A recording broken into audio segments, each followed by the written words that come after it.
ஒரு அழகான கிராமத்தில் சின்ன வீட்டில் சோமு என்று ஒருவன் வாழ்ந்து வந்தான். அவன் சோம்பேறித்தனமாக இருந்தான். எந்த ஒரு வேலையும் செய்யாமல் அவன் இருந்து கொண்டு வந்தான். எப்போதும் தூங்கிக் கொண்டே அவன் இருப்பான். சோமுக்கு ஒரு அக்கா இருந்தாள்.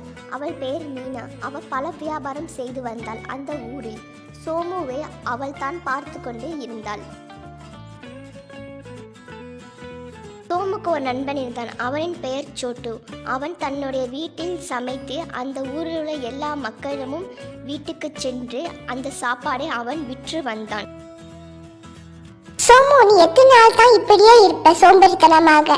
உன்னோட படிச்சவங்கலாம் எல்லாம் வேலைக்கு போயிட்டு இருக்காங்க, ஆனா நீ எப்போதும் தூங்கிக்கிட்டே இரு. உன்னைய நான் தான் பார்த்துக்க வேண்டியதா இருக்கு. நீ எந்த வேலைக்கும் போக மாட்டேங்கிற. அக்கா, நான் தூங்கிக்கொண்டே இருந்தாலும் நான் சிந்தனை பண்ணிட்டு தான் இருக்கேன் எந்த வேலைக்கு போகலாம்னு.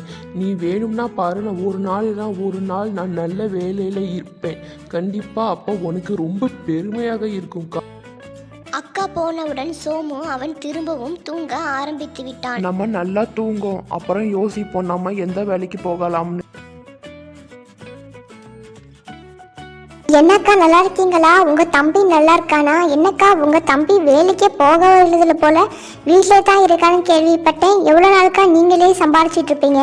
அவனையும் வேலைக்கு போக சொல்லுங்க, அப்பதானே நல்லா இருக்கும். அக்கா, நான் எவ்வளவோ சொல்லி பார்த்துட்டேன், ஆனா அவன் கேட்கவே மாட்டேங்கிறான். என்ன பண்றதுன்னு எனக்கே தெரியல. எப்போதும் வீட்டில் சாப்பிட்டுட்டு தூங்கிக்கிட்டே இருக்கான். நானும் எவ்வளோ தான் சொல்றது, இதுக்கு மேலே என்ன பண்றதுன்னு எனக்கே தெரியலக்கா. என்னடா சோமு, நல்லா இருக்கியா?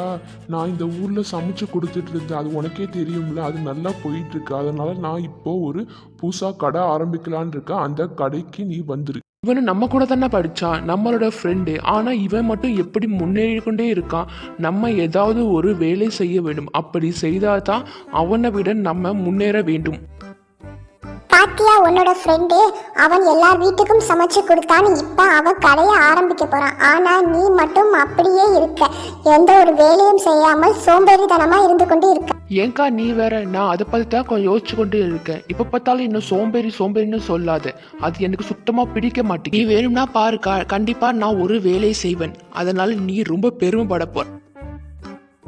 அடுத்த நாள் அந்த கிராமத்தில் சோட்டு ஒரு கடையை வைத்தான். அங்குள்ள எல்லா மக்களும் சோட்டுவிடம் தான் சாப்பாடு வாங்க வருவார்கள். சோமுவின் அக்கா திட்டியதால் சோமு ஏதாவது ஒரு வேலை செய்ய வேண்டும் என்று அவன் நினைத்தான். அதனால் அவன் 4 கோழிகளை வாங்கினான். அதை அவன் வளர்த்து வந்தான் அவனுடைய பண்ணை வீட்டில். அந்த கோழி முட்டைகளை அவன் எடுத்துட்டு அந்த கிராமத்தில் உள்ள எல்லா வீட்டிற்கும் சென்று அவன் விற்று வந்தான். நான் கோழி முட்டை வியாபாரம் பண்றேன், உங்களுக்கு நான் கம்மியான விலையில் இந்த கோழி முட்டையை தருகிறேன்க்கா, வாங்கிக்கோங்க.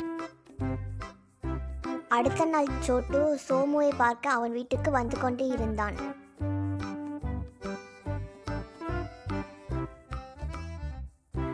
ஹாய் சோமு, நல்லா இருக்கியா? உன்னிடம் தோட்டம் இருக்குல்ல, அதுல தேங்காய் மரம் எனக்கு தேவைப்படுகிறது. அதை நீ என்னிடம் விற்கிறியா? நான் உனக்கு பணம் தருகிறேன். நான் நல்லா இருக்கேன் சோட்டு, நீ எப்படி இருக்கியா? நான் அந்த தோட்டத்தை பற்றி இன்னும் நான் யோசிக்கவே இல்லை, விற்கணும்னு நான் நினைக்கவே இல்லை. இருந்தாலும் நீ கேட்குறதுனால நான் கொஞ்சம் யோசிச்சு பார்க்குறேன். நான் உனக்கு ஃபோனில் பதில் சொல்கிறேன்.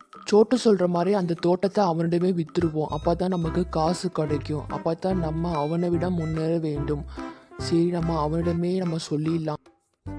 சோமு, நான் சோட்டு பேசுறேன். என்ன ஆச்சு? நான் உன்னிடம் அந்த தோட்டத்தை கேட்டேன்னு, என்ன ஆச்சு? நீ ஒத்துக்கிறியா? ஓ அப்படியா, ஒத்துக்கிறியா? சரி, நான் உனக்கு நாளைக்கு அந்த தோட்டத்திலே பணம் கொண்டு வரேன். அடுத்த நாள் சோட்டு அந்த தோட்டத்துக்கே சென்று சோமுவிடம் பணம் கொடுத்து அந்த தோட்டத்தை அவன் வாங்கினான். அதில் 2 தேங்காய் மரம் உள்ளது. அடுத்த நாள் சோட்டு தேங்காய் மரத்தில் தேங்காய் பொறிக்கலாம் என்று அந்த தோட்டத்திற்கு அவன் வந்து கொண்டே இருந்தான். அப்போது அந்த தோட்டத்திற்கு சோமும் வந்தான்.